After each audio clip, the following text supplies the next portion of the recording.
साकार ब्रह्म के साथ जीना, रहना, खाना पीना, जीवन शैली उनके साथ रखना असंभव है, अशक्य है। क्योंकि जब ईश्वर इस धराधाम में अपनी कृपा लुटाने आते हैं तो मुट्ठी भर लोग होते हैं जो उनके साथ ईश्वरीय बर्ताव करते हैं कि ईश्वर है।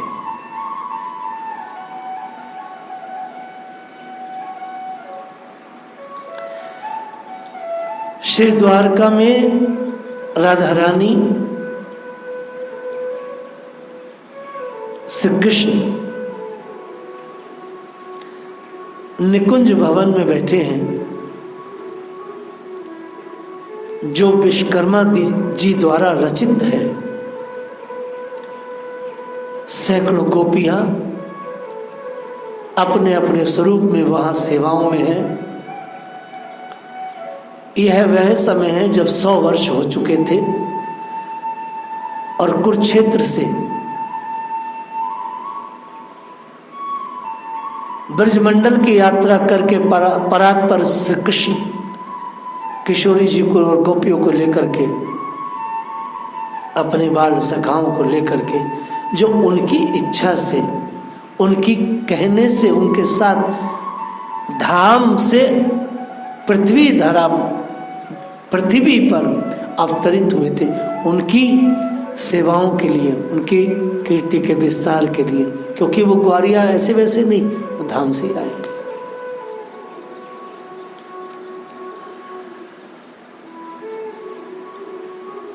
श्री किशोरी जी और परात पर ईश्वर श्री कृष्ण आपस में विचार विमर्श कर रहे हैं।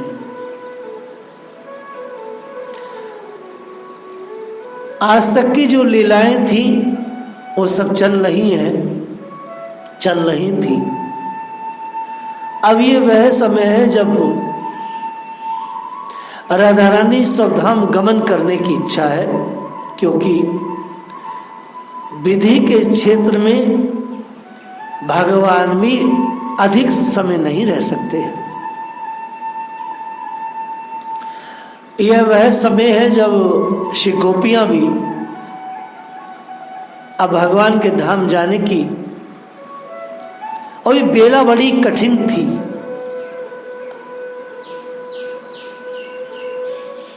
इसलिए नहीं कि राधा रानी जाएंगी, इसलिए नहीं कि श्री गोपियां अब भगवान के धाम जाएंगी, तो फिर दिक्कत क्या है? दिक्कत है साहब, ये संसार जिसमें भारत भूमि प्रमुख है,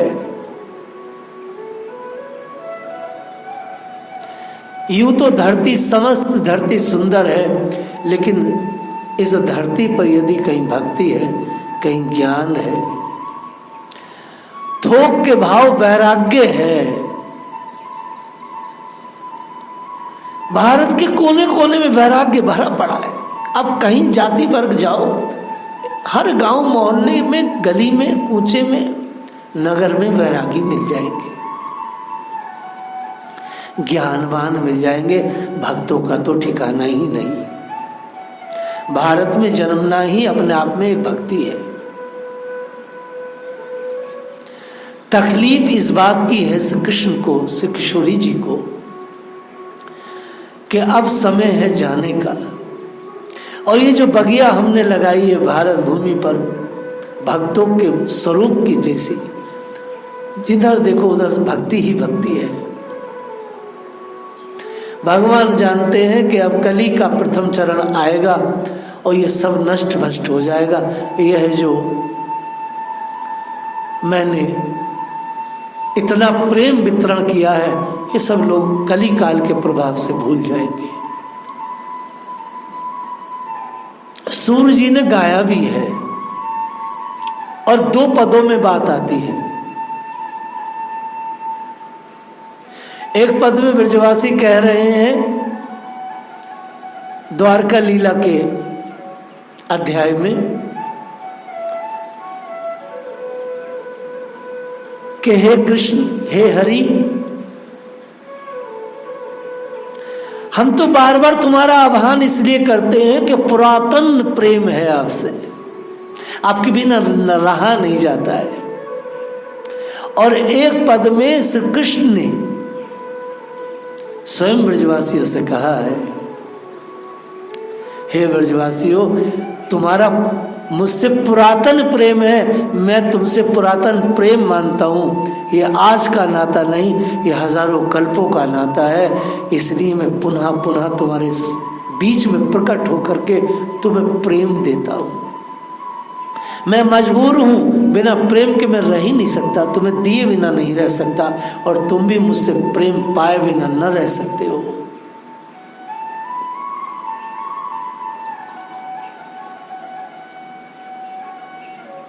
भगवान विधि के शासन में बहुत कम समय के लिए आते हैं, लेकिन ये बहुत समय के लिए आए श्री कृष्ण। लगभग 120 वर्षों के लिए भगवान आए।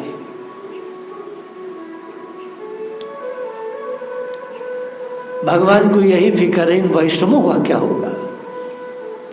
राधा रानी ने इतना ब्रजवासियों को प्रेम दिया है, इतना सखियों को प्रेम दिया है, वो ये सोचती हैं कि ये कैसे जिएंगी।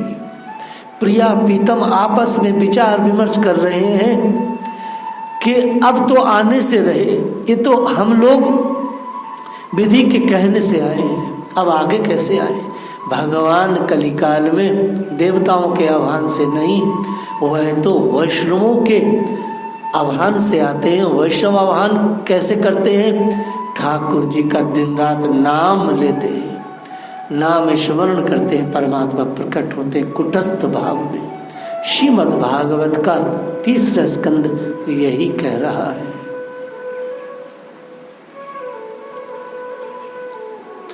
इमली तले में एक लीला हुई थी। राधा रानी श्री कृष्ण के स्वरूप में आ गई, श्री कृष्ण राधा रानी के स्वरूप में आ गए। निकुंज में इस लीला का पुनः स्मरण श्री किशोरी जी को हो गया। हे हरि, आपने मुझसे कहा था कलयुग में मैं तुम्हारे भाव को लेकर के जन्मूंगा और फिर पुनः इन अपने वैष्णवों को, अपने भक्तों को प्रेम का दान दूंगा। हे हरि, बड़ा अच्छा है, क्योंकि ये बगिया उजड़नी नहीं चाहिए। किशोरी जी इतनी दयावान है, द्वारका में यह विचार चल रहा है ये बगिया उजड़े ना, अर्थात पूरे भारत भूमि में नहीं अपितु पूरे विश्व में जहां भी मानव समूह है, जो भी थोड़ा सा भी इधर रुझान हो प्रभु की तरफ, भगवान उसका पोषण वहीं करते हैं। जिस देश में कुत्ते खाए जाते हैं मार के, चाइना में, उस चाइना में भी वैष्णव भगवान की कृपा से जन्म लेते हैं। देखिए, कम से कम सैकड़ों की तादाद में चाइना देश में भी गौड़ीय वैष्णव पाए जाते हैं। ये क्या है भाई? ये सब राधा रानी की असीम कृपा है।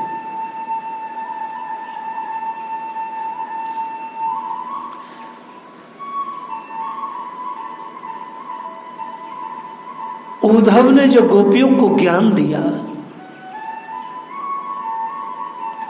वह ज्ञान कोई बेकार की वस्तु नहीं थी। वह ज्ञान जो उद्धव ने श्री गोपियों को दिया वो कोई अनुपयोगी नहीं था, बहुत उपयोगी था, बहुत उपयोगी है।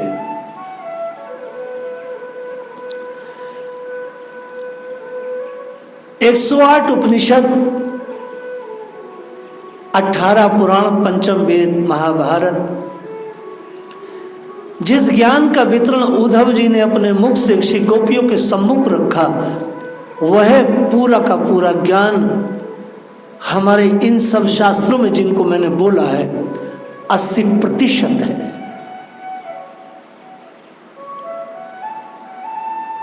और श्री गोपियों ने श्री किशोरी जी के सानिध्य में उसी ज्ञान के अनुसार अपने जीवन के 100 वर्ष जिए। भगवान विचार करते हैं, अगर मैं देवताओं की उम्र लेकर के भी इस धरा धाम पर जन्मूं, तब भी मैं सारे मनुष्यों को अपने साथ नहीं ले जा सकता, क्योंकि भगवान का विरध है कि वो जीव की स्वतंत्रता में हस्तक्षेप नहीं करते। ये तो महात्मा ही करते हैं, भगवान नहीं।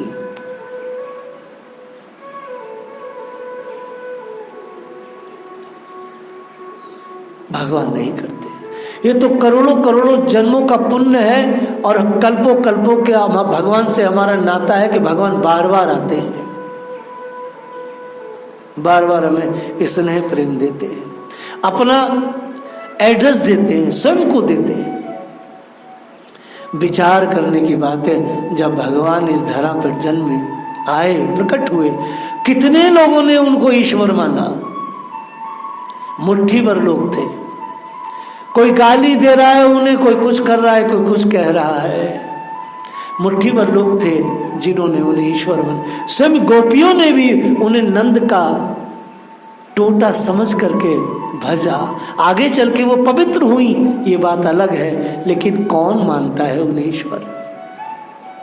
और भगवान की सहनशीलता, सहिष्णुता देखो कि इतनी सारी अपमानजनक चीजों को स्वीकार करके भी, मुग्ध होकर के भी वो हमारे जैसे लोगों का कल्याण करते हैं, प्रेम देते हैं, वितरण देते हैं प्रेम का। ये सब मंथन द्वारका में चल रहा है। प्रिया प्रीतम बैठे हैं, अब वो अपने लिए नहीं बैठे हैं, वह ये सोच रहे हैं इस बगिया में हमने खूब प्रेम लुटाया,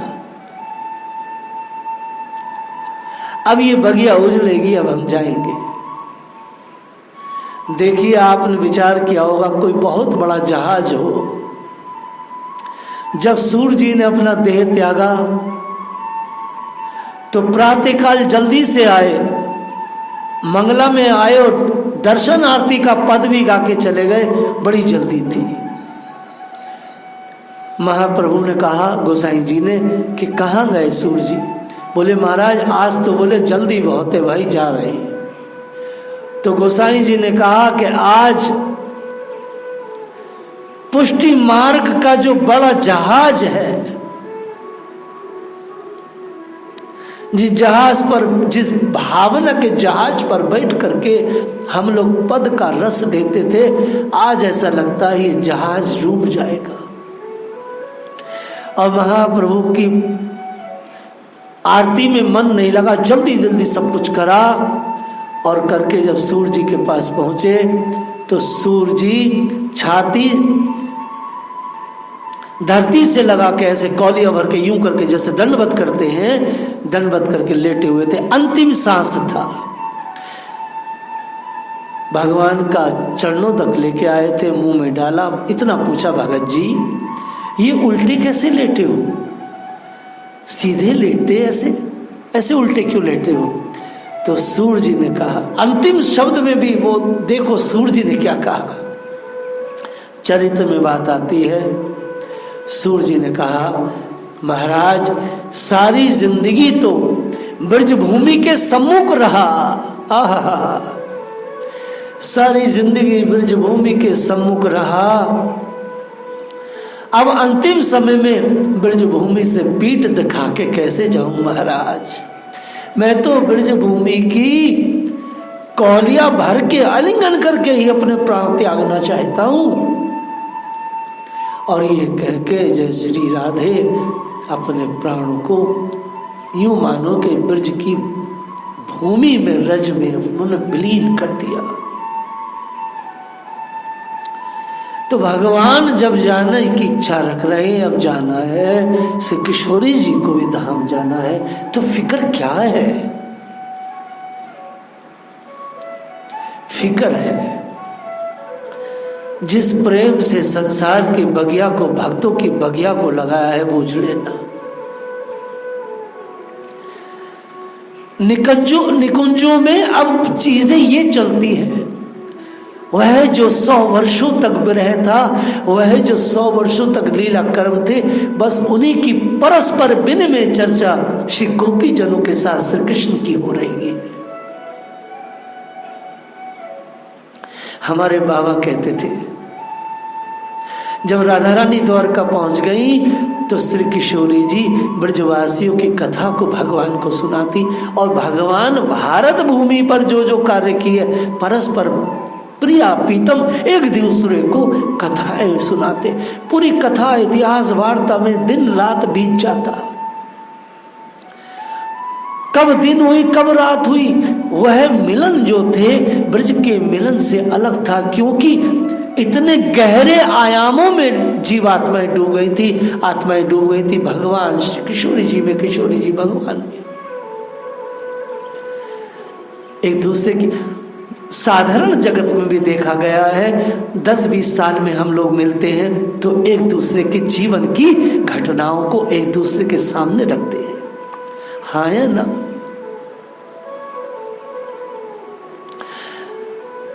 उन्हें कष्ट है, ध्रुव जी रो रहे हैं, सामने विमान खड़ा है, भगवान के पार्षद आए। पार्षदों ने कहा महाराज क्यों रो रहे हो? बोले रो इसलिए रहा हूं कि जो सुख भारत भूमि में गंगा के किनारे श्री हरि के नाम स्मरण में है, क्या ऐसा सुख ऊपर मिलेगा? क्या श्री गंगा जी का ऐसा सुंदर तट मिलेगा? गंगा जी साकार होकर दर्शन देती है, कहती है पुत्र ये तो मेरा भौतिक रूप है, आध्यात्मिक स्वरूप में तो मैं तुझे ऊपर मिलूंगी, तेरे को बड़ा रस आएगा। पुत्र यहां जो कथा वार्ता है इससे करोड़ों करोड़ों गुनी कथा वार्ता वहां है। वहां हर व्यक्ति पूरे दिन रात भगवान की कीर्ति गाता है।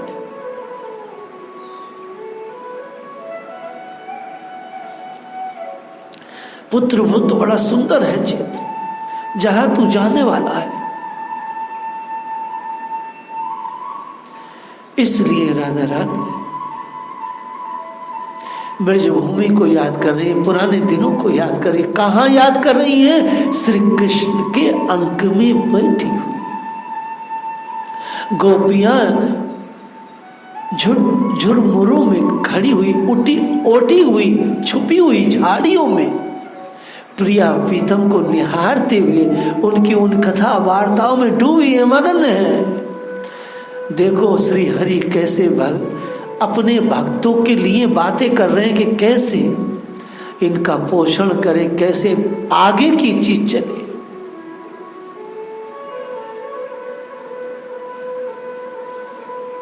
और अब देखिए विचार कीजिए माया का कितना बड़ा बल है।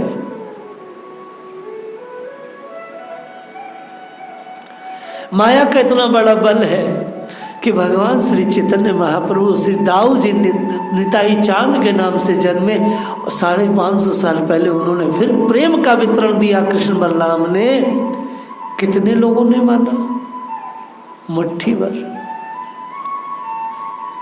वास्तव में माया का बहुत बड़ा बल है, लेकिन पुरातन नेह के को निभाने के लिए भगवान बार बार आते हैं।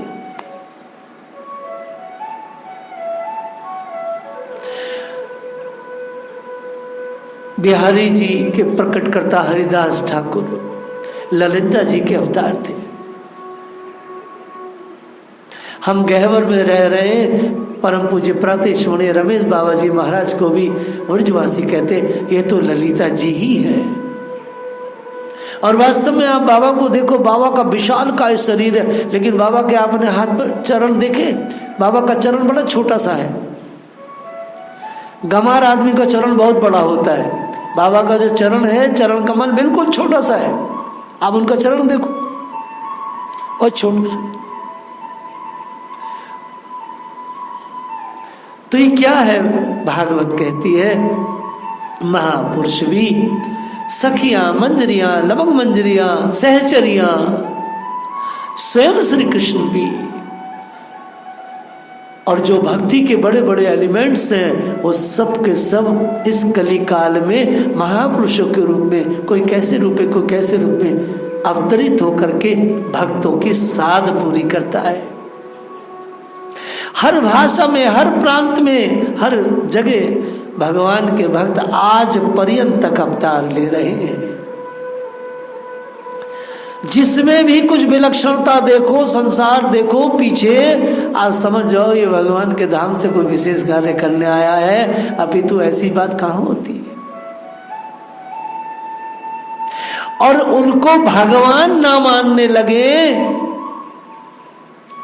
उन महापुरुषों को, उन देवियों को, साध्वी स्त्रियों को कोई भगवान न मानने लगे, राधा रानी न मानने लगे साक्षात, सो भगवान उनके द्वारा कुछ ऐसा कार्य करा देते हैं कि लोग कहते हैं नहीं नहीं ए जे भगवान ना है, जे ललिता सखी के अवतार ना है, जे ये ना है वो ना है। क्यों? जैसे नजर का टीका होता है ना, माँ लगा देती है गाल पे या माथे पे, तो भगवान महापुरुषों के हाथ से कुछ ऐसा करा देते हैं उनके जीवन में कि समाज उन्हें ईश्वर ना मानने लगे और मेरा भक्त अटक ना जाए, कुछ निंदा का वितरण भी हो जाए। भाई ये जो लगातार निंदाएं महापुरुषों की चलती हैं, वैष्णवों की चलती है, ये पाप जब इकट्ठा हो जाता है तो भगवान इसको भी अपने हिसाब से बंटवा देते हैं कि भैया ये कहाँ जाएगा, मेरा भगत है व्यासपीठ से और चलते फिरते पुण्य बांट रहा है, अपने पुण्यों को लुटा रहा है, और पाप लोग इसके पास छोड़ रहे हैं, तो पाप कहाँ जाएगा। तो ठाकुर जी उस भक्त से कुछ ऐसी क्रिया करा देते हैं कि पुण्य तो गया तो प्रेम से, तो पाप भी जाता है घृणा से। जब हम उससे घृणा करते, नफरत करते, उनके साथ अव्यवहार करते, तो पाप फिर वहां जाता है, उड़ के जाता है।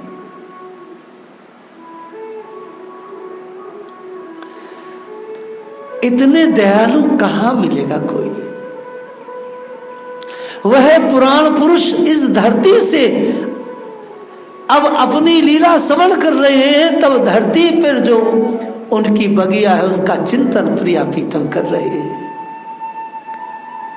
क्योंकि वो जानते हैं कि साकार हम ईश्वर के साथ ये लोग उस स्तर से नहीं रह सकते। भगवान छुप जाते हैं,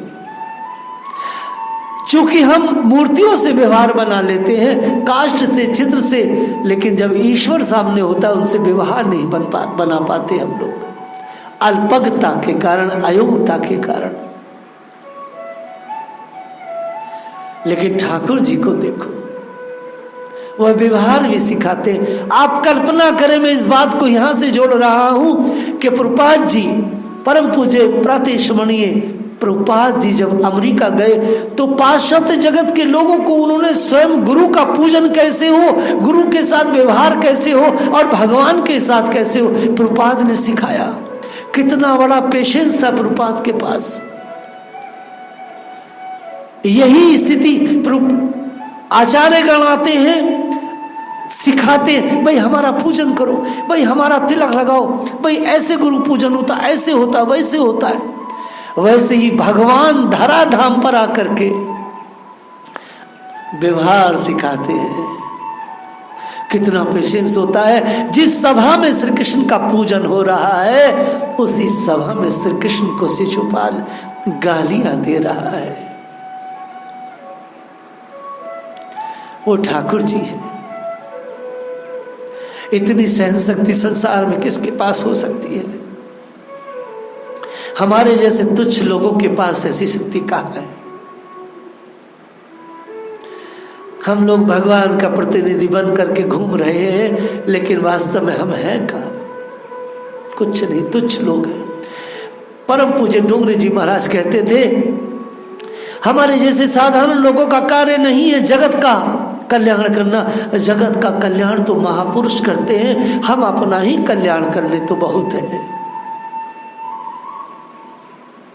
डोगरे जी की बात ये मुझे बड़ी अच्छी लगती थी। वास्तव में हम कहते हैं भगवान का प्रचार कर रहे हैं। भगवान कोई बाजार की वस्तु नहीं जिनको बेचा जाए, ये बकवास है। भगवान का प्रचार नहीं, भगवान का प्रचार तो आचरण से होता है। अर्थात स्वयं की भक्ति जब सिद्ध हो, जब फूटने लगे शरीर से, तो उसका वितरण हो। जय श्री राधे।